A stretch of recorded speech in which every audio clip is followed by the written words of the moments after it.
It's a new day. Yes, it is. New Day Rocks. New Day Rocks. New Day Rocks. It's a new day. Oh, yes, it is, ladies and gentlemen. Hashtag Ask GSM here today. I'm Graham GSM Matthews for June 13th, 2016. Hopefully, you guys are doing well. We are only 6 days away from what could be WWE's greatest pay-per-view of all time, or at least close to it. Money in the Bank 2016. We got AJ Styles and John Cena for the first time ever. We got a stacked Money in the Bank ladder match. We got freaking Seth Rollins versus Roman Reigns for the WWE World Heavyweight Championship. We got a Fatal 4-Way Tag Team title match and plenty more. It's going to be a great show. Hoping to watch it live, even if I can't. I cannot wait to watch it on the WWE Network, in the library, right after I get out of work, whatever it might be. But I'm looking forward to it. It's going to be a great time this upcoming Sunday. And speaking of which, you guys have plenty of questions in regards to this Sunday's Money in the Bank ladder match, on this Sunday's Money in the Bank pay-per-view, just in general.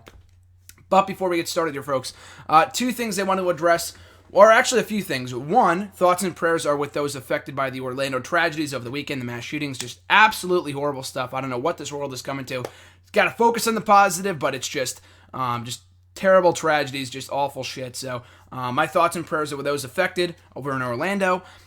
Two, I was thinking over the weekend, I'm going to try to upgrade I think the audio is just fine. I use a Yeti microphone for those wondering. I'm going to try to use a different webcam. At some point this summer, I'm going to come on this show, and it's going to be taking up the entire freaking screen. No more of these black bar stuff.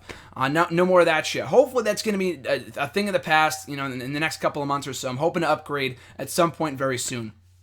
Now, three, this weekend was a very nice one for me. I was able to enjoy it, but most importantly, yesterday, I was able to meet, thanks to @TheWrestleGuy on Twitter, Sal, my brother. I was able to meet him for the first time yesterday as well, for the first time in 3 years, so thanks to Sal. Can't wait to meet up again. Hopefully we can get him here on the show with John, the first ever three-man booth, and hashtag Ask You Some History. Can't wait for that. But he was able to get me the hookup and let me know about an autograph signing that I was the last person in line for none other than Mark Henry and Paige in Southern Connecticut this past weekend, just yesterday. And that was really cool. Paige was super nice. Mark Henry was super nice. It was actually his birthday, and I did not realize that until I got home.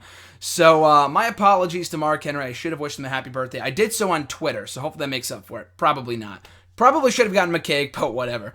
At any rate, guys, hashtag AskGSM here today. If you want to send in a question, be sure to tweet me on the Twitter machine @WrestleRant with the hashtag AskGSM. On Facebook at facebook.com/Graham.GSM.Matthews. I did not put up a post last night, but even if I don't put up a post, be sure to write in the wall or one of the other posts or whatever. I'll be sure to see it and include it in this week's episode.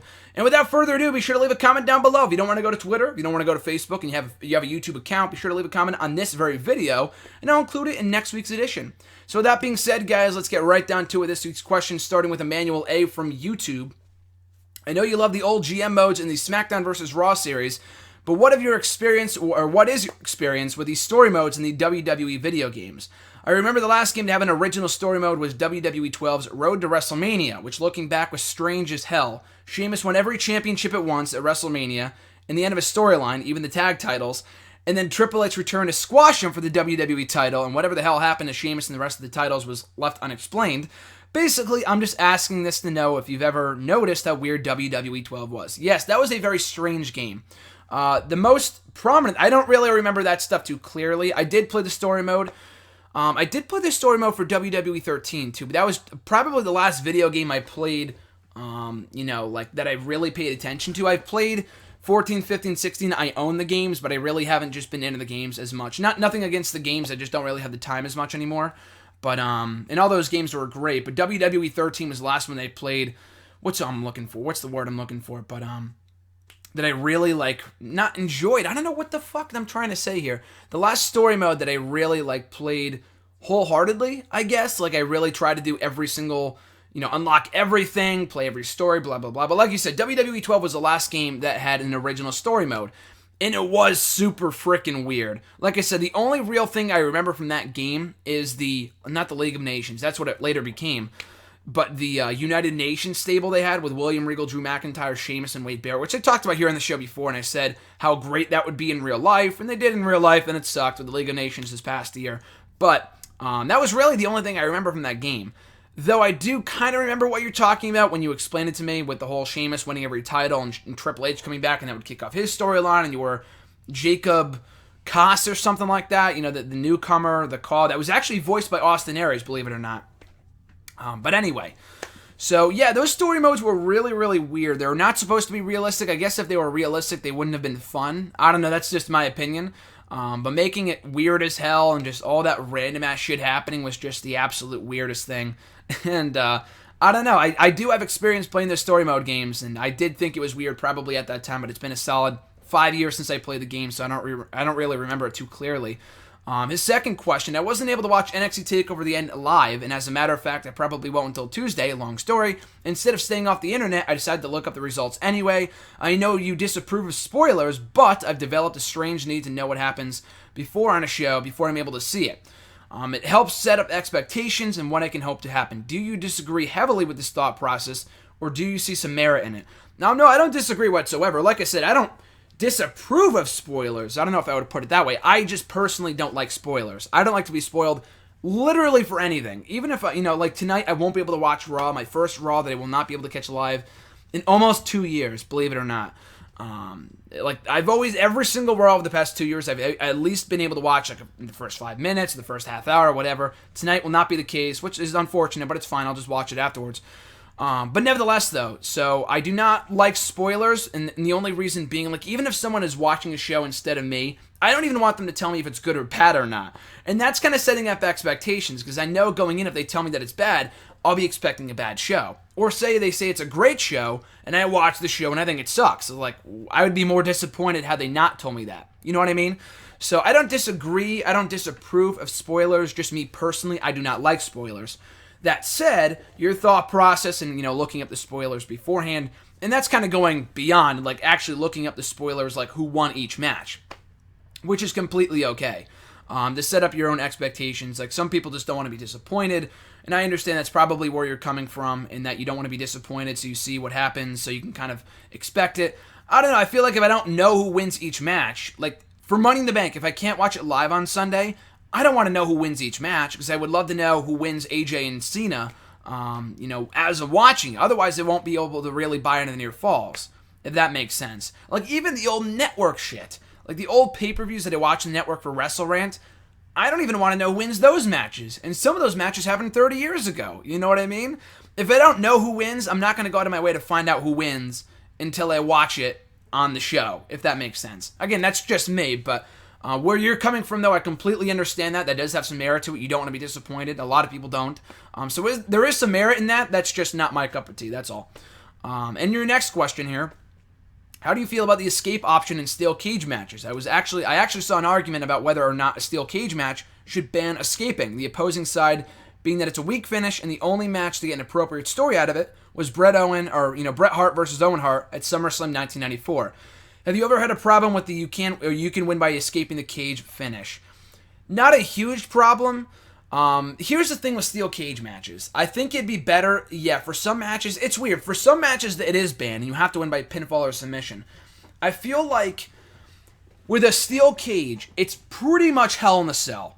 The only difference is that Hell in a Cell does not allow you to escape, although people do anyway. But I feel like Hell in a Cell is supposed to keep you in the steel cage match, especially for heels, it allows people to leave, like the heels trying to escape the babyface and not trying to get their comeuppance. It is, it's befitting in that respect. So I have no problem with people trying to leave the cage. But if you ban the escaping option, I think they should ban getting out of the door, leaving the ring through the door. I think that's just so fucking stupid. You can knock your opponent down for 5 seconds and literally walk out the door. What skill does that take? I mean, I know they, do it really slowly. They're, dragging themselves out the door, when in reality, they could just get up and literally just walk right out. I know they try to drag it out, but the door option should be banned. Going over the top, I'm completely fine with. I could see where you're coming from, just because it kind of does take away some of the drama of it. But if you do ban the escaping option, why not just make it a Hell in a Cell match? You know what I mean? The whole point of a cell match, a Hell in a Cell match, is to keep the combatants in. So they just, put each other through hell, literally. But other than that, I don't really think there's a big difference. If you take that option away from a steel cage match, what's the difference between a steel cage match and a Hell in a Cell match? Other than, the room to walk around, outside the cage. Other than that, there's really not that big of a difference. I like the escaping option because, for heels, it works. It is kind of a weak finish, I understand that, but it also protects the babyface because they're not pinned or submitted, so I could see why it's around. I don't really have a huge problem with it. It depends on how the finish is booked. Like I thought the one on TakeOver last week I thought was great. You just kind of mentioned TakeOver in your previous question. Well, Balor was going to escape the cage, but he decided not to. He went for a coup de grace instead. It cost him. Joe capitalized, hit the muscle buster off the top. Fantastic fucking move. Got the 1, 2, 3 and retained the title. So I have really not a huge issue with it, but again, it only really depends on what the story they're telling. Like, obviously it worked best for, like you said, Bret and Owen from SummerSlam 94. But as long as it's not overdone, which it typically is, that isn't really even my biggest issue with steel cage matches. Like, my biggest problem with steel cage matches is when other people interfere. Steel cage matches at this point in time really, encourage interference as opposed to prevent it. In 2016, that is so sad that's the case. Thankfully, it wasn't the case in NXT last week at the end. But it has, on the main roster, in TNA, in fucking Ring of Honor probably. I couldn't tell you, I don't know. But other promotions, I've seen it time and time and time again. It's just so aggravating. The whole point of a cage is to keep people out. What is the purpose of inviting people in? Not even climbing on the cage is one thing. Getting inside the fucking ring in a steel cage match makes absolutely no sense and it completely defeats the purpose of the match. That is my bigger problem with steel cage matches as opposed to the escaping option that you mentioned.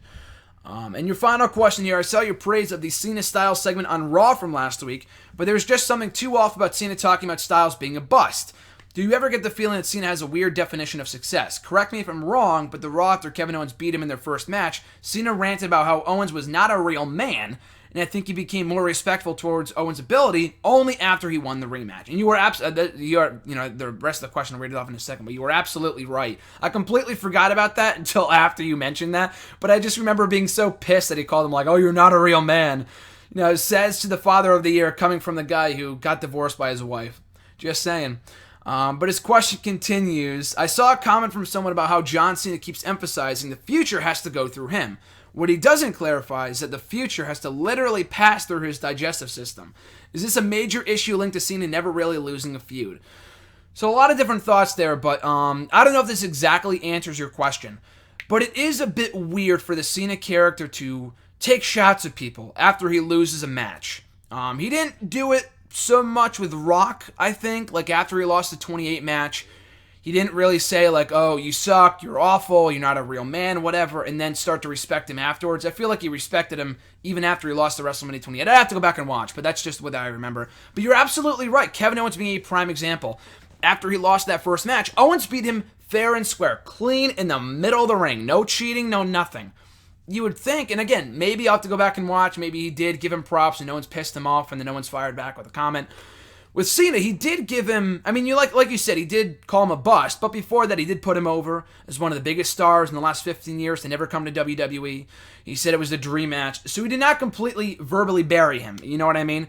But yeah, I do agree the bust comment was pretty unnecessary just because for the casual fans, for the John Cena fans that aren't that familiar with AJ Styles, we'll look at AJ now, or maybe for some people, we'll look at AJ and say, yeah, why is he facing John Cena? The guy's a failure. He lost in the Royal Rumble. He lost at WrestleMania. He lost to Roman Reigns for the title twice.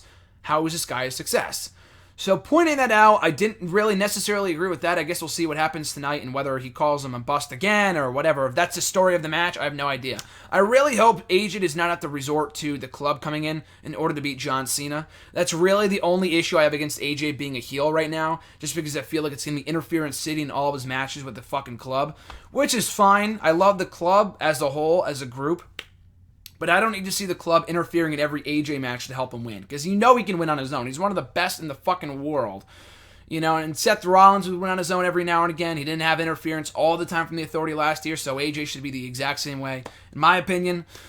But anyway, to answer your question, though, yeah, it is a bit flawed. I mean, I didn't even really think about that. I mean, John Cena never really winning a feud, never really losing a feud is obviously a bigger issue that has been prevalent for a very long time.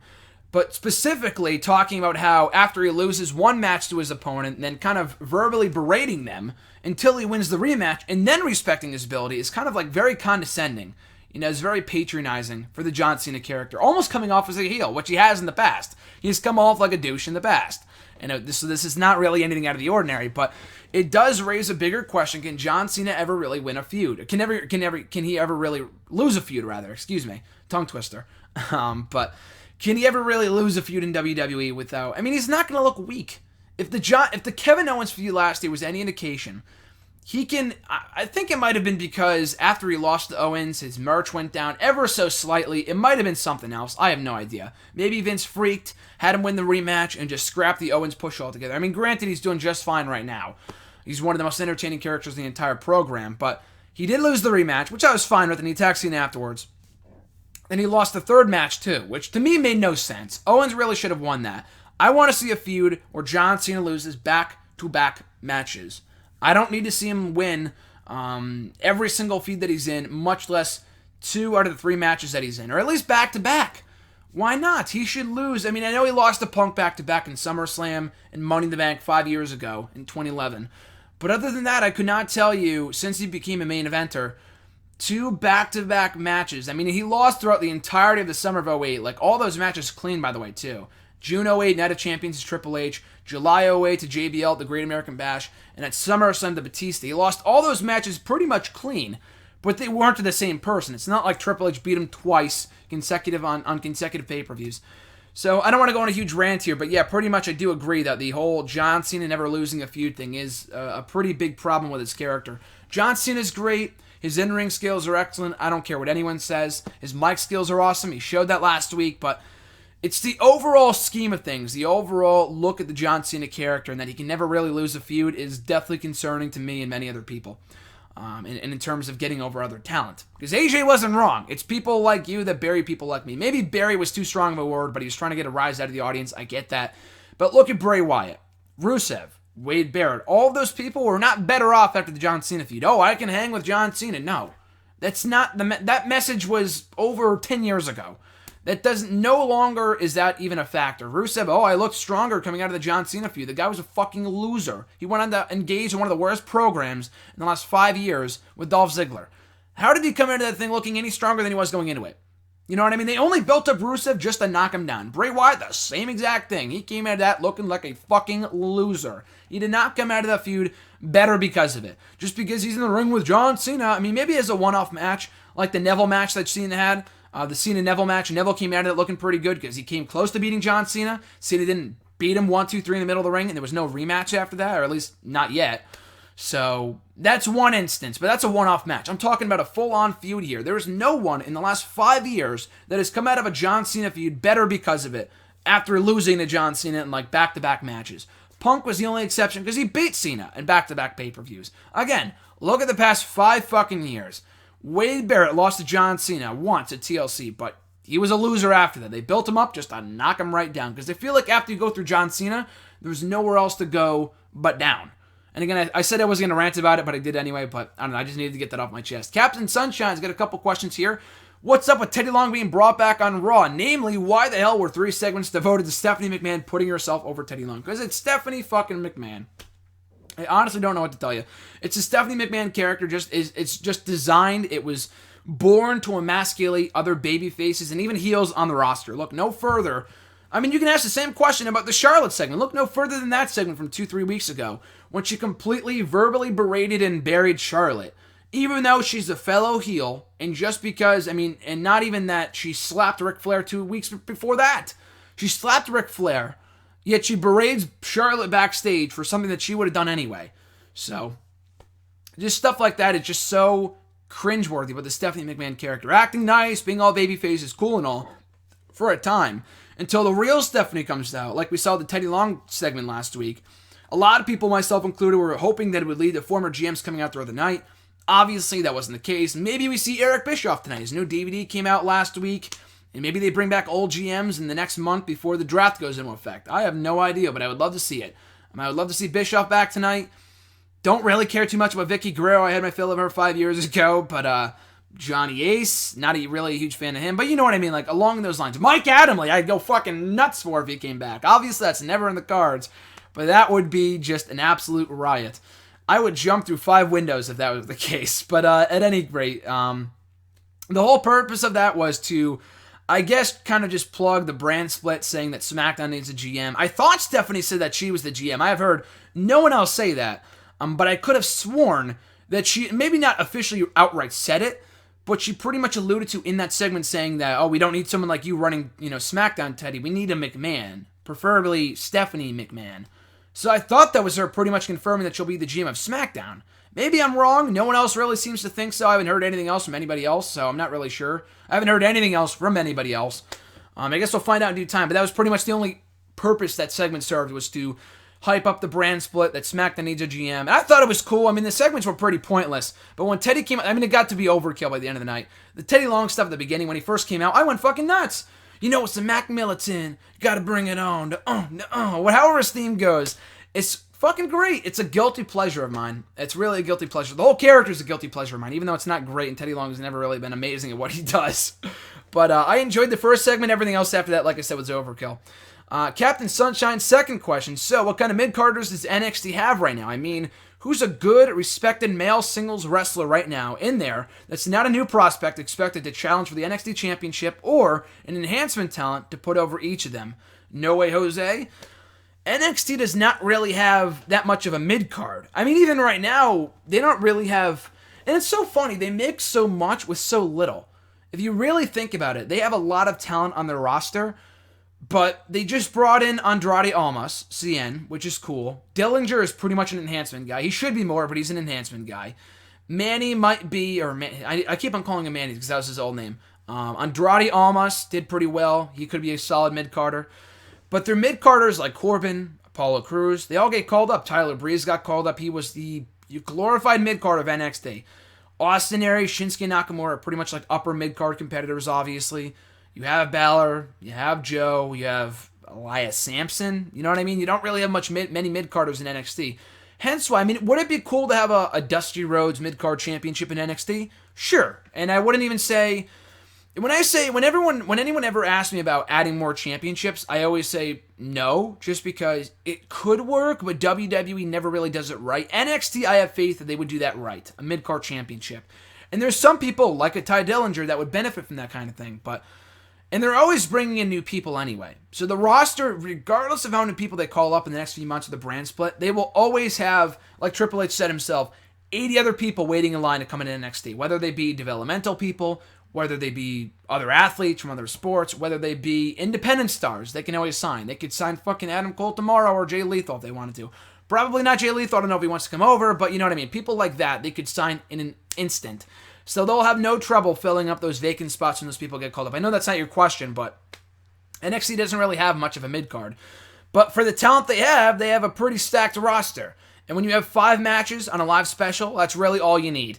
You have a really good tag team division, a great women's division. The main event scene has a lot of healthy, amazing athletes as well. The mid-card isn't really there, but it kind of mixes the matches with the undercard, and there's really not much of a mid-card. But like I said, with the guys that they have, like Noah Jose, Andrade Almas, Ty Dillinger, all those kind of cool cats, and Elias Sampson to an extent. I don't really like Elias Sampson, but they utilize them well in that respect. But they make the most of who and what they have. The first KFC, also from YouTube, with Elias Sampson injured, speaking of whom, would this be a good time for him to get a new gimmick? Yes, absolutely. I mean, he has a good look, and I've always said this. He's got a good look, but the gimmick is shit. The gimmick sucks. No one fucking cares about this guy. He gets go-away heat every single time he comes out. Again, I feel bad for him. He's been in NXT for like a decade. Not really, but he's been there for a long time. And he's a decent wrestler. It's just that the gimmick has no legs. It has no legs. A very short shelf life. It already ran its course 3 months ago. So when he comes back, he should get a new gimmick. Will he? Probably not. Someone has a hard-on for the Drifter gimmick in the backstage area. I have no idea why. It's not getting over. They hear the boos and they think it's a solid heel act, but it's not the right type of heat. It's not, heel heat. It is not genuine heel heat. It is go-away heat. I want to change the channel every time the Drifter comes on my TV. So yes, this is the perfect opportunity to repackage him. Could they? Absolutely. Will they? Probably not. Will Ty Dillinger ever become NXT champion? I don't think so. Should he? Again, absolutely. Will he? Probably not. I could probably say that for every question I'm asked, but no, I do want to elaborate though. Ty Dillinger's a great athlete. I mean, you guys have heard me say that time and time again. You've heard RJ said it. You've heard pretty much everybody who has ever watched this guy say, because he is vastly underrated. He was over in ECW 8 years ago. I remember watching was Gavin Spears in ECW as the crown jewel of NXT, or rather ECW. Again, WWE's ECW, not the original ECW, obviously. The guy's like 20-something years old. If he was in the original ECW, he'd be like 30 or 40. But, anyway, so should he? Absolutely. The guy is over, but they're not. They see him as like their Tyler Breeze. Tyler Breeze never won a single title in NXT. He deserved to, but he never did. Because they saw him as a solid hand in the ring that they could use to get over the up-and-coming talent. But hopefully, they have enough jobbers in there at some point where they can promote Ty Dillinger to a higher position on the roster where he can get, a real push. Because he deserves it. People love the 10-count gimmick. It's over as Rover. Over like Rover in NXT, so I don't understand why you wouldn't push him. So again, hopefully at some point, I would love the whole story of him going from jobber status to NXT championship status would be amazing. But I feel as long as guys like Joe, Balor, Nakamura, and Aries are there, and Bobby Roode now too, I don't think he's ever really going to get a real shot at the NXT championship, let alone winning it. At the Average Grunt via Twitter, he's got a lengthy question here, but his question was, what do you think about this idea? Instead of having two world champions again, unify the US and Intercontinental titles, and then have the IC title be the top prize for SmackDown. The world title is treated like the IC title near the end anyways, so why not? I think it could work if Cena was the champ. He's never won it, and he could make it more important like he did with the US title. The women's and tag team titles would be dual branded. I disagree and agree with a few of your different points here. I agree with the women's title and tag team titles being dual branded. We have a pretty deep tag team division. We have a lot of tag teams. But if you split that in half, we're going to see the same matches every single week. You know how many times we saw Usos in the fucking club against each other for a solid month and a half? Imagine that, but 10 times worse. And that was without the brand split. Imagine with the brand split how many matches we'll see between those two teams. You know what I mean? So keep the brands split, or keep the titles on both brands. The women's title, the same thing. The division is not nearly deep enough as it is. I mean, they have a lot of talent, but there's also a lot of talent out injured right now. Nikki Bella, Emma, Sasha, Naomi, Tamina. So there's a lot of women that are currently out with injuries, and they could not do two women's titles again. When they did it the first time with the Divas and women's titles, those titles were completely meaningless. So I would just keep those titles dual branded. So to answer your question about the IC title unifying with the US Championship and making that the world or the top prize for SmackDown, I did write an article about this a few weeks ago for Bleacher Report. If you want to check it out, please do so. Cheap plug. About how the IC title can be the top prize or the central focus of the SmackDown brand. Now, I'd be completely fine with that. I can see why we would need two world championships with a brand split. Obviously, it got a lot of people over, and it's going to give more people a world title reign. Again, it's really hard to say. I feel like it's not a lose-lose, but it's a really tough spot to be in. Because if you bring back the world championship, there was no point, there was never really any purpose in unifying them to begin with. Having one world title makes it feel more prestigious. And having two world championships, it's just having a world heavyweight championship, calling it the world heavyweight championship, and then having a WWE championship. Like, what's the top prize in the company? They're the same thing? Like, why would you have two different world titles? Like, that makes no sense. Realistically, it makes no sense. I know this is WWE. They've done it before. They did it for fucking 13 years before they unified the belts. 11 years, rather. Close enough. But, so I could see them doing that again. But on the bright side, on the pros side, you can give people like Dolph Ziggler, the mid-card competitors that really have no shot of ever being WWE champion, a shot to become the world champion again. But how much does that really mean when people like Ziggler won it? I mean, it was a cool moment, but that belt meant absolutely nothing. I mean, like you said, it was treated like the IC title anyway. It was kicking off episodes of Raw in world title matches. The world champion was not fucking important at all. When Del Rio held it, it was a piece of paper. And no one gave a shit about that championship ever. So, making the IC title the top prize for SmackDown, I'm okay with that. But unifying with the US Championship, I feel like you do need mid-card titles. I would have been fine with that without the brand split, but with a brand split, you're gonna need two mid-card championships.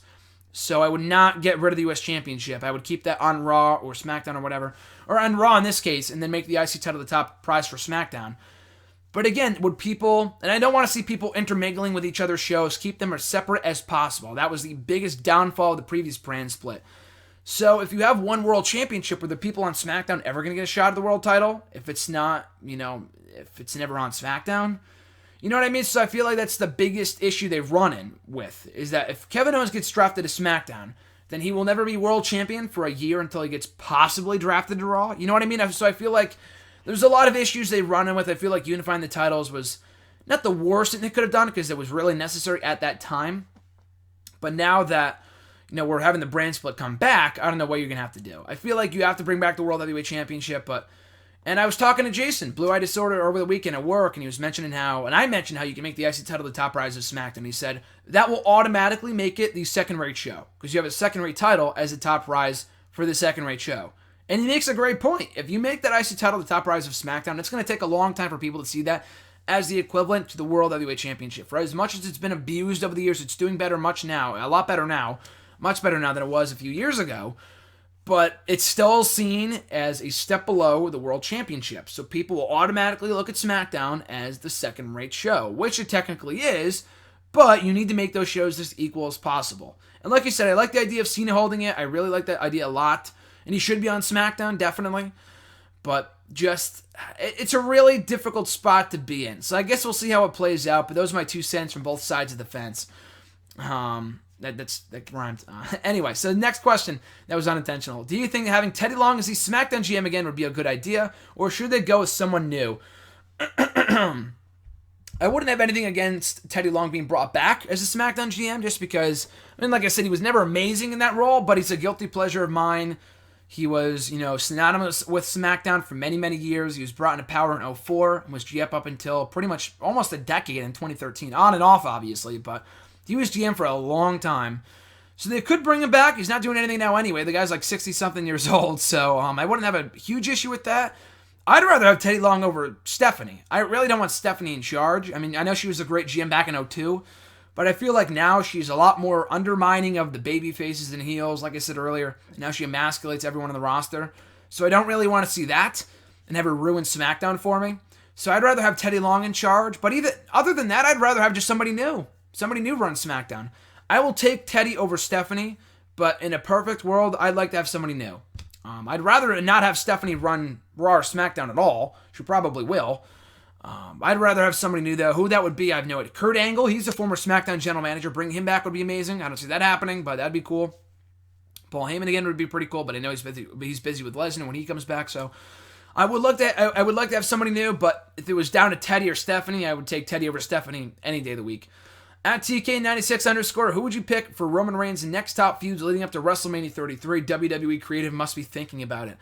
So a few feuds that came to mind. Obviously, I feel like if it's not done at WrestleMania, it's going to be done sooner. Reigns and Cena. I feel like that's the plan for SummerSlam. But now that AJ is feuding with Cena, I hope that's not the plan. I hope they drag this feud out until SummerSlam, the rubber match or whatever.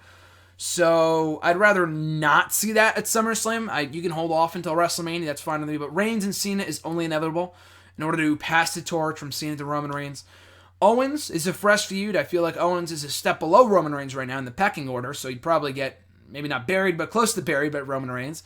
But that's a fresh feud. Dean Ambrose, if you turn Roman or Ambrose at some point in the near future, you do that. I'd rather see Reigns turn, obviously, but I feel like they would turn Dean before Roman just because that's the way WWE works, and they don't hear the boos. They feel like the crowd, they think the crowd is cheering. They think the crowd is saying ooh-ah, not boo when he comes out. Not a very long ooh-ah, just not booing. Anyway, though, an Ambrose Reigns feud, I know they had one match at Survivor Series last year, and it wasn't really that good. The pay-per-view sucked overall anyway. But, that's still a fresh feud, and they could do that if one of the two guys turns in the near future. Cesaro, again, another fresh feud. They had an amazing match on Raw back in November, right before Cesaro came down with the injury. Again, Cesaro is a step below Roman Reigns, but that'd still be a really, really good feud. And Bray Wyatt's a wild card. I know we saw the feud for like 4 fucking months last year, and it wasn't the best of all feuds, but if you flip the roles around and Roman Reigns is a heel and Bray Wyatt's the babyface, that could be a pretty good feud. The matches could be better. Bray Wyatt, people want to get behind him as a babyface anyway. I hear they're bringing him back as a heel, which is stupid. But anyway, a Reigns-Wyatt feud would be my last resort feud, but it's still a possibility. If the roles are reversed only, though. At the Wrestler Guy, Sal from Twitter, his question was, with the draft coming up, do you think the WWE should do a network special dedicated to just the draft or do it on Raw? John, when I brought it up to him about a month ago, or whenever the brand split news broke, like 3 weeks ago or so, I brought it up to him and I said, and he asked me when's the draft going to be held, and I said probably in the Raw before SmackDown goes live, or the week before, whatever. And he said, wouldn't that automatically make Raw the flagship show? I mean, realistically, it makes sense because Raw has higher ratings, so you would do the brand split on Raw, you would do the draft on Raw. But he makes a great point. Why wouldn't SmackDown get the draft? Why not just split it between the two shows? In a perfect world, I like your idea a lot. Make it a network special. You said, do I think? What do I think it's going to be? What it should be, I would split it between the two shows. Maybe do something similar to, it's too many people, but in 05, they would have people show up on Raw and SmackDown get drafted that way. Not do it all in one night, and they did it over the course of the month of June in 2005. That said, I think it's a lot more likely that we see, it just held on Raw. So I think that's what the current plan is. That said, though, and I'm pretty sure I've said this in past videos or whatever, but I think we could see the supplemental draft held on WWE.com, or not WWE.com, the WWE Network. I'd much rather see that. I would love to see, and I think it was someone that mentioned it last week or the week before, that you have an ESPN panel with people picking their draft picks and analyzing them, their future plans for them. Do they see them succeeding on Raw or SmackDown? Something like that would be really, really cool, and I would totally watch that. I don't watch the pre-show. I feel like it's completely pointless. But if you had a pre-show like that, where people are making their picks on the show and analyzing them, or making trades and shit, it's a lot like what the NFL does, a lot like what other sports do. So I would like to see it. I would love to see something like that done. But at the very least, they could do the supplemental draft on the network and not fucking relegate it to the website at 1 a.m., at 1 p.m. in the afternoon on a Wednesday or something, which they've done in the past, and it feels completely meaningless. Because all the irregular, all the insignificant guys will get drafted in the supplemental draft. That was what the case was towards the end anyway. So I like your idea, but I feel like it will be held on Raw, though. Sal's second question here: when Balor finally debuts, should he be with the club, against the club, or neither? He's got to be involved with them somehow. It just makes perfect sense. He's been teasing it all year round. At this point, probably against the club. I would have initially told you with the club, but now that AJ's with them as a heel, putting Balor in there too, having a 4-man heel group doesn't really make much sense. AJ and Balor are both huge stars. You do not need them in the same stable. So I would just bring them up the feud with AJ. I feel like that's a dream match you could do down the line, but it makes makes perfect sense to do it from the get-go. To have Balor go after the club like, hey, that's my stable, you stole it from me, I want possession of it, and he feuds with them going into SummerSlam, Survivor Series, WrestleMania, Rumble, whatever it might be. So when he comes up, I'd rather see him as against the club. At this point, anyway. Again, if you asked me a month ago, I probably would have said with them and against AJ Styles, but with the roles reversed, I'm completely fine with that as well. And he's made to be a babyface. Balor can be a good heel if he's more aggressive, and the Demon has more layers to it, but they can make so much money off him as a babyface right now. He's still very popular in NXT, so bringing him up as a babyface because people are going to cheer him anyway, I feel like is the best course of action, the best direction to take. And his third question here: keep or erase Jericho's current heel run or Jericho's 08 heel run? Great question. Keep the 08 run and erase the current heel run. I love the current Chris Jericho, and I think it is the best work that he's done since that heel run back in 2008 or even 09 when he was with, feuding with Rey Mysterio. The Punk stuff was good, but I'm a lot more engaged in the Jericho character now than I have been probably in 7-8 years. But that said, though, you can't erase that 08 heel run, because that 08 heel run gave us that amazing feud with Shawn Michaels, and it also gave Jericho as world champion another 2 more times. So I'd have to keep that heel run. It's tough just because I love Jericho right now. He's one of the best parts of Raw. But I got to erase the current heel run and keep the 08 one just because it gave us one of the greatest feuds of all time with Shawn Michaels. At RJ_Marceau, my brother RJ's question was, who do you think is the most over guy right now in WWE? NXT counts as well. Good question. If you're counting part-timers, obviously Brock Lesnar would have to go with. It depends how you define over. Are they the most amount of boos? Then probably Roman Reigns. But obviously that's not his intended role, so I wouldn't exactly call him over. If you're talking about cheers, John Cena, obviously, he still gets enormous reactions regardless of what anyone says. I would go so far as to say the New Day. I was looking up and down the roster. That's a really good question because I haven't really thought about that in a while. Who's the most over guy in the roster? Dean Ambrose is still very popular. And NXT, it's hard to say. No way Jose is over. That's fucking Full Sail University, though. You know what I mean? So it's really hard to say that, Balor's the most over guy in the company. But getting cheered, Balor might not be a good example because I feel like it's going to be over on the main roster anyway. But a guy like No Way Jose, like I said, he can get cheered like a fucking madman. He can be the most over guy in NXT because of the Full Sail University crowd. But when he gets to the main roster, he's just not going to be as over, obviously, because there's a big difference between 200 people and 2,000, 20,000 people. American Alpha, if you're including NXT, I'd include American Alpha. They're pretty goddamn over. People love American Alpha. Balor, obviously, too. But I'd go with New Day. In every single show that I've been to, RJ, you as well, the shows that I brought you to over the past year, NXT, Raw, SmackDown, the pay-per-views, I feel like no one got a bigger reaction on every single one of those shows than the New Day. And Cena wasn't there, so I can't really say about Cena, but the New Day, I'd have to go New Day. Other than Lesnar, I feel like New Day is the most over act in the company right now. I mean, I know they started a year and a half ago. They're still as hot as hell, and you can't teach that, but they are still pretty goddamn over with all the merch they're selling right now. It is crazy how over and popular they are. So I'd go with New Day, I would think. If there's somebody better, let me know, but I think New Day is a suitable answer. At Swagzio, their question was, will Apollo Crews ever be a top guy? Again, can he be? Yes. Will he be? Maybe not. I feel like I'm more confident in him becoming a top star than not, because I feel like he's a very good wrestler. He's got a good look. They could tell, like, oh, this is our first African-American world champion since The Rock, 15 years ago or whatever. Because other than that, we've never had a black WWE champion, which just blows my mind. In the fucking 50 years that the title's been around, we've never had a black WWE champion other than The Rock. But Apollo Crews is very, very good. At the current rate that he's going at, then probably not, just because he's never really on TV. He's in the midst of a semi-feud with Sheamus. They only furthered it on SmackDown this week and not on Raw, so I don't know. But he can be. I feel like he can be. I mean, Triple H has a lot of faith in him, otherwise they wouldn't have called him up when they did. But yeah, I think Apollo Crews can be a top guy at some point. It's just going to take a lot of, creative effort in order to get him on the right track. Not that he's bad or anything, but they need to give people a reason to care about him, develop his character more. A lot like they did in NXT, and people took to him very kindly in NXT because he's a great wrestler too, great athlete. At Breaking Bear 216, what internet darling is the most overrated, and what non-internet darling is the most underrated? That's a really good question too. It's all about who you define as an internet darling. To me, I don't know if I would exactly. To most people, they wouldn't call this person an internet darling, an internet darling, and I like this person, but I have seen nothing but praise for this guy as a single star. Not recently, but in the past, like in the last year or so, I've heard Bo break him off on his own and then give him a world championship push, and I'm like, no. I mean, this guy does a lot for charity, and his name is Titus O'Neil.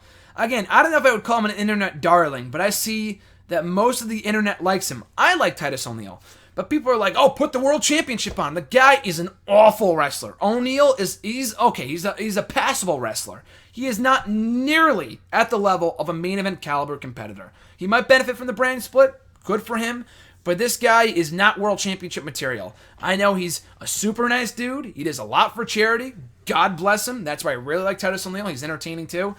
But his in-ring skills leave a lot to be desired. The guy is nowhere near main event caliber material. So, again, I don't know if you would call him an internet darling, but to me, he will never be he should never be a world champion. He's very good. Maybe a single star. He could be a U.S. champion come Sunday. But as a world champion, again, I don't even know if you would call him an internet darling, but I feel like he is based off the love that I've seen for O'Neil. Maybe I'm wrong. The second one I feel like is a lot more accurate. What non-internet darling is very underrated in my eyes, The Miz. And I've said this before, I feel like The Miz does not get the credit he deserves, not nearly enough credit as he deserves, for making the character work, for his mic work, for his in-ring work, which is not amazing, but it's come a long way from where it was even 5-6 years ago. The guy's had a lot of good matches in recent years, and his character work is on point. One of the best genuine heel roster, one of the best genuine heels on the roster right now that knows how to play a heel to perfection. And he's not an internet darling. People just genuinely just ooze hate from The Miz. So I would not at all call him an internet darling. Maybe he was 5 years ago when he won the world championship, but even then people were shitting on the decision to give him the WWE title. So I would say most overrated internet darling, Titus O'Neil. Again, I don't know how accurate that is, but this one is more accurate. Most underrated non-internet darling, easily The Miz in my mind. Next question from Breaking Bear 216.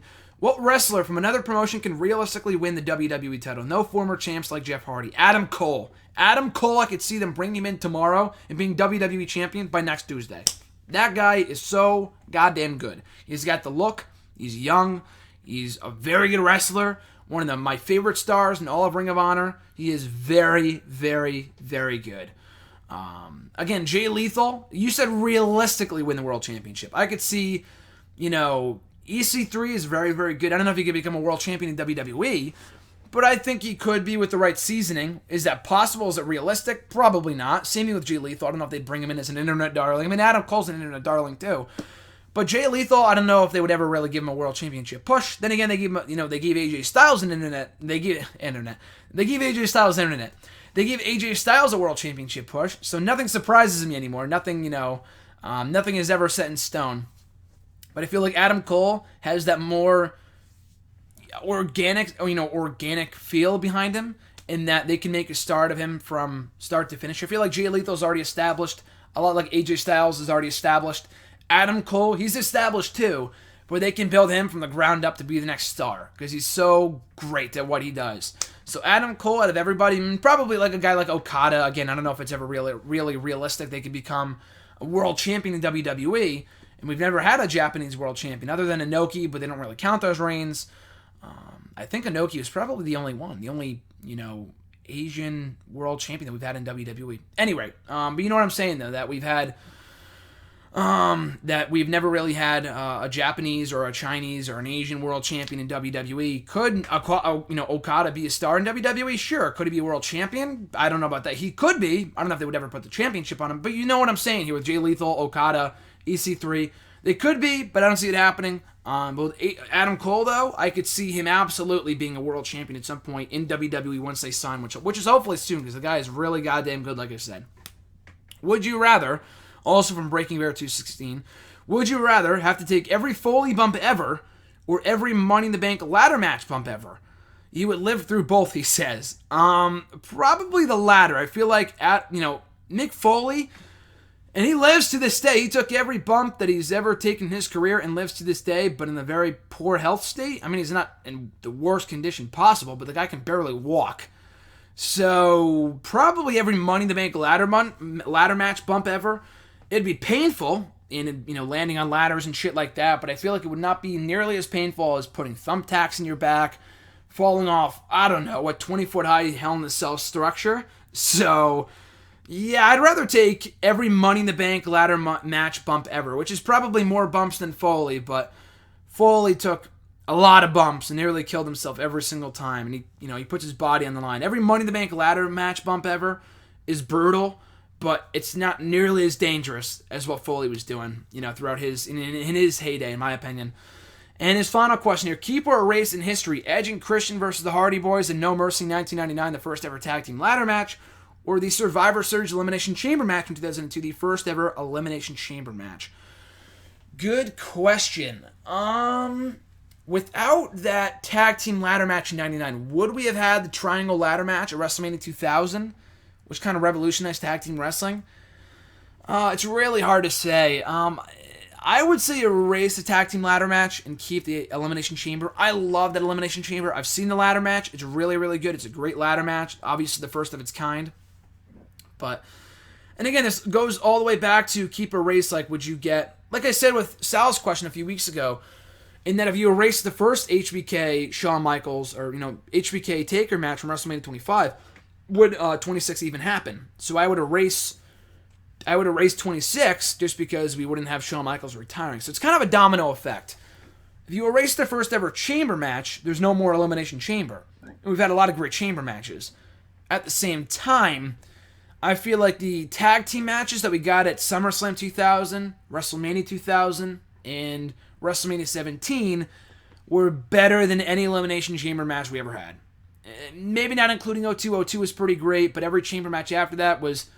There were a lot of good ones, a lot of good chamber matches, but not nearly as iconic or as good as the tag team ladder match. So I'm gonna go off on a tangent, not tangent. I'm gonna go off on a limb here and say keep the tag team ladder match from No Mercy 99 and erase the first ever Elimination Chamber match from Survivor Series 02. Next question, or next set of questions. Matt Shaw, Markistic. Rank from best to worst. WrestleManias 3, 17, 19, 24, and 30. So from best to worst, 17, 30. I feel like I don't love 17. I love these other WrestleManias more, but if you ask anyone else, they say it's the best WrestleMania of all time, and I can see why, but not just because it's not my personal favorite doesn't make it a bad WrestleMania. That's not the case at all. But it is the best WrestleMania, arguably, of all time. So we'll go with that one. From best to worst, 17, 30, 24, 19, 3. 3 has historical value, but overall, it's not a great show. The main event isn't great. Steamboat, it's historic, obviously. Steamboat and Savage is the one amazing match on that show, of course. The rest of the show is not nearly as good as you'd probably expect it to be, so that's obviously the worst. 19 is very underrated, but I thought 24 was underrated too. So you could probably put those side by side. They're both great. 19 had the star power. 24, I don't know. 24 had Ric Flair's final ever match, a great, awesome main event between Edge and Undertaker, a really good triple threat match, Floyd Mayweather versus Big Show, an amazing Money in the Bank ladder match, my personal favorite of all time. A lot of good matches on that show. So I would put 24 above 19, because 19, I feel like the only thing dragging that down was the world title match between Triple H and Booker T, which wasn't really that good at all. So I would put, again, 3 from worst to best now. 3, 19, 24, 30 was just iconic. So, but not nearly as iconic as 17. So I'd do 17, 30, 24, 19, 3 one more time. Which superstar will benefit the most from the brand split? There's guys like Tyler Breeze, Titus O'Neil, who I mentioned before. The Miz might be beneficial very much to the, might be a huge beneficiary of the brand split. But I would say AJ Styles, especially if they bring back the World Heavyweight Championship. If they move him to SmackDown and allow him to run rampant as a top heel on the show, the guy will be the top star that he should be right now. And he already is kind of a top star. He's already feuded with Chris Jericho, Roman Reigns, and AJ Styles. With John Cena. So that already, in my mind, makes him a top star in WWE. But at any rate, he would be a world champion 5 times over in WWE if they gave him a world championship to run with on SmackDown. So I think AJ Styles could be, or very well might be, the biggest beneficiary of the brand split once it goes into effect the next month. And his last question here, the second part of the question, which superstar will be the most harmed by the brand split? Which is an interesting question just because I don't feel like anyone will be harmed by the brand split. Roman Reigns I put down here with a question mark because I feel like with the brand split, it allows the opportunity for other stars to get over. So I don't know if he's going to be world champion for much longer if we have the brand split. So I put a question mark next to that. But I really don't think him or anyone else is going to be really harmed by the brand split. I mean, there's obviously some cons to it. A 3-hour Raw with only half the roster is a big con. And hopefully they can work around that. But I don't think anyone on the roster, any one person is going to be harmed by the brand split. I feel like everyone's going to be benefiting from the brand split because it gives more people more opportunities. So maybe Roman Reigns, but by and large, I don't think anyone's going to really be hurt by the brand split. At Mario Bros Fan 94, what are your thoughts on Bobby Roode making his NXT debut a download? And do you think he could become a top heel in either NXT or on the main roster if he gets called up during the draft? Love that Bobby Roode's in NXT. Obviously, showed up at the TakeOver special last week in a backstage segment with William Regal. Just walked right by him, and William Regal followed him into his office. So I feel like they probably worked out details in storyline for him to appear on the tour. They'll probably show footage of that next week on NXT, and we could see Bobby Roode. I don't think he was at the recent set of tapings, so otherwise I feel like we would have heard that. So I don't think he's going to be in NXT for the next couple of weeks. We might see him in July. And we could see him definitely in time for TakeOver in August in Brooklyn, which I'll be at, by the way. Got my tickets last week, so can't wait for that. No Sleep Till Brooklyn Part 2. But anyway, so yeah, he could be a top heel in NXT, absolutely. The guy is just fucking great. He is money. I know beer money, blah, blah, blah, pun intended. But the guy, Roode, is a star. A star. And I don't know how he wasn't in WWE earlier. The guy's got the look and ring skills, mic skills, absolutely. The guy is an absolute star. So he could be on the main roster tomorrow. I don't know if he's going to be a top heel on the main roster. He should be. I don't know if he will be. But he can absolutely be a top heel in NXT, especially once Joe gets called up. And next question from Mark the Man 07. Do you think the tag team of Dolph Ziggler and Zack Ryder should become a regular tag team? I'd have no issue with that just because I don't really care about Dolph Ziggler. I love Zack Ryder, and they make for a good tag team. They teamed up pretty well last week on Superstars against the Dudley Boys and won, oddly enough, but not really too surprising, considering Dolph Ziggler's feuding with Baron Corbin. He needs wins. But I'd be completely okay with that, with them as a regular tag team, just because I feel like they have good chemistry, they're best friends in real life, and they'd make a good tag team. It's better than what they're doing with Zack Ryder right now, which is basically nothing, and better than what they're doing with Dolph Ziggler, which is feuding with Baron Corbin, which ran its course a month ago. His next question: what is your opinion of the rumor of WWE hosting separate pay-per-views for brands after the split, except for the Big Four? I am not a fan of that at all. And I've said this before, I don't even really like the idea of making each pay-per-view, like, say they gave Extreme Rules to Raw, and then gave Payback to SmackDown. I don't even really like that idea. Just because I feel like when we had those pay-per-views for each brand back in, from 03 to 07, 06, they sucked. The SmackDown shows especially fucking sucked. It was mid-card fodder for the most part. It was a 3-hour episode of Raw. And having that now that we already have 3 hours of Raw every week, what's the point? I don't even want, like I said, I don't even want pay-per-views getting, brands getting pay-per-views every other month. I'd rather just have them all be dual branded. I know it makes the big four mean more when you have both brands in each show, but it's just, that's way too much TV. Having a 2-hour SmackDown, 3-hour Raws, and 3-hour pay-per-view, sometimes for the WrestleMania, now SummerSlam, which is officially unofficial, unofficially official. We'll see, I guess, in the next couple weeks. But I'm pretty sure it's 4 hours. That's way too much. So I'm not a fan of that idea at all. It's not like it's giving more people opportunities. It's just more opportunities to see Bo Dallas versus Heath Slater on a fucking 20-minute undercard match on a 3-hour pay-per-view. Because the roster's already cut in half as it is. So I'm not a fan of that idea whatsoever. Hopefully Jerry Lawler was drunk or something and he had no idea what he was saying. So hopefully that is not in the cards because I'm not a fan of that. I feel like that is just way too much overexposure. I don't know how the hell that could work. If a 7th person is added to the Money in the Bank ladder match, who should it be? I've said Bray Wyatt before. He's teased coming back tonight. We could very well see him return tonight and add himself to the Money in the Bank ladder match. I would love to see that. I don't see him winning the ladder match, but it would be cool to see him in the Money in the Bank ladder match. Anyway, I would love to see Bray Wyatt. Neville would be cool. I don't think he's ready to come back yet. Orton would be cool. Again, I don't know if he's ready to come back yet. Other than that, Kalisto would be cool. I feel like he's just doesn't really make much sense because he's kind of a loser right now, compared to everyone. Even Del Rio's got a few wins recently. Kalisto is pretty much undercard fodder at this point, so he wouldn't really make much sense. But if it is a 7th person, Bray Wyatt would be my pick. I hear he is healthy to come back, and we'll see tonight. He's been teasing coming back tonight on Raw, so we'll see. But Bray Wyatt would be my pick. And finally, how would you book the Roman Reigns-Seth Rollins match of Money in the Bank? Double turn. Really, honestly, I've said this before.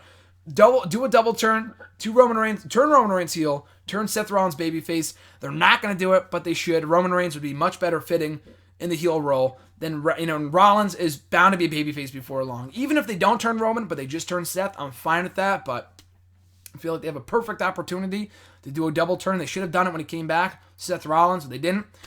But hopefully, sooner rather than later, I would love to see, like I said, a double turn at the next pay-per-view at Money in the Bank this Sunday. Will it happen? Probably not. We've seen weirder things happen before, so it is possible, but that's how I would book the match. I would love to see Rollins win. I don't think Rollins win the championship on Sunday. We'll see. But if I was in charge, I would even have Rollins win the championship. Again, I would love to see it. I would mark out. I don't think it's happening. That said, even if he's not winning the championship, I'd still have Roman Reigns screw over Seth Rollins somehow, maybe with some help from Triple H. Again, in storyline, that'd make no sense because last time we saw Triple H, he got attacked by Roman Reigns. He got beat by Roman Reigns at WrestleMania for his championship. But yes, I would personally do a double turn this Sunday at Money in the Bank. So speaking of which, guys, enjoy the show on Sunday. I do not know whether I'll be able to watch live, so stay tuned for more news on that front on social media. But in the meantime, and in between time, be sure to send me your questions on the Twitter at WrestleRant with the hashtag AskGSM, on Facebook at facebook.com/Graham.Jason.Matthews, on the post I usually put up on Sunday nights, or on the wall itself, or leave a comment on this video. I'll be sure to include your question in next week's edition. So with all that being said, guys, like I said, be sure to eat your bootios. They make sure you ain't booty. Get in a great mood. It's a great time to be a wrestling fan right now. I did a whole video blog about that on Friday, so be sure to check it out. You guys are awesome. Once again, I said it before, I'll say it again. Thank you for 900 subscribers strong here on YouTube, and I'll do something special for the 1,000 mark. Hopefully when we hit that at some point, maybe not before the end of the year, but before long, we will do something big for the 1K, for the big 1K at some point down the road. So with all that being said, guys, enjoy Raw tonight, Money in the Bank this Sunday. I'm Graham Matthews. Have an awesome week, and I'll catch you folks down the road.